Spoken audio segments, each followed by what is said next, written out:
That time I think I met a serial killer. Back in the early 2000s when I was in my late teens, I had a rocky relationship with my mother, and she kicked me out a lot, or I'd just storm out. So I spent a lot of time aimlessly roaming the streets, often at night. One night, I was walking up the hill towards home. It was late, like 2 a.m. or something, so the street and road were empty.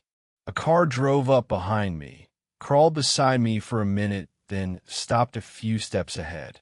As I walked by the driver, big guy with a round fat face and dark starry eyes, said something like, "Oh, I want to talk to you." It wasn't unusual for dirty old men to accost teenagers in those days, so I was accustomed to it. But for some reason, I felt super on edge. That saying about all your hairs standing on end is true.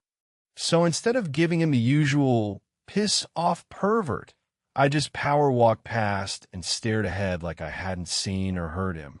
He put his foot down and sped past me, turned the car around, and pulled up next to me again. So this time I was on the driver's side.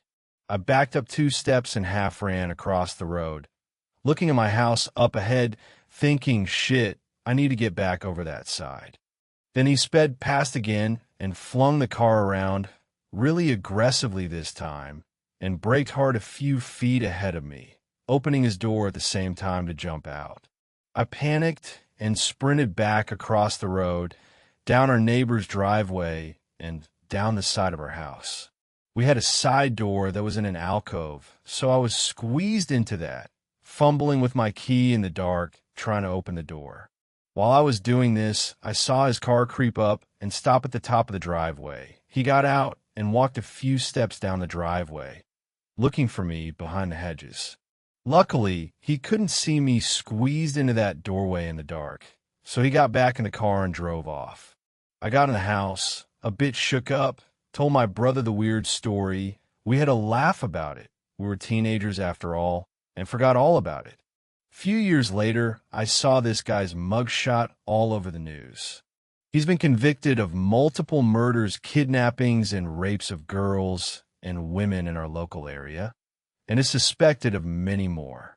All these years later, they're still pinning historic cases on him.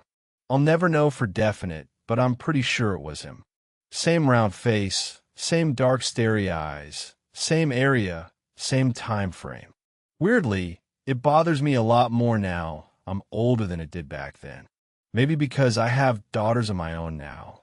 So yeah, that's the story of why you should never kick your kids out the house at night, no matter how much of little shit they're being. Just send them to their room FGS. If this story gave you chills, subscribe for more terrifying true stories every day.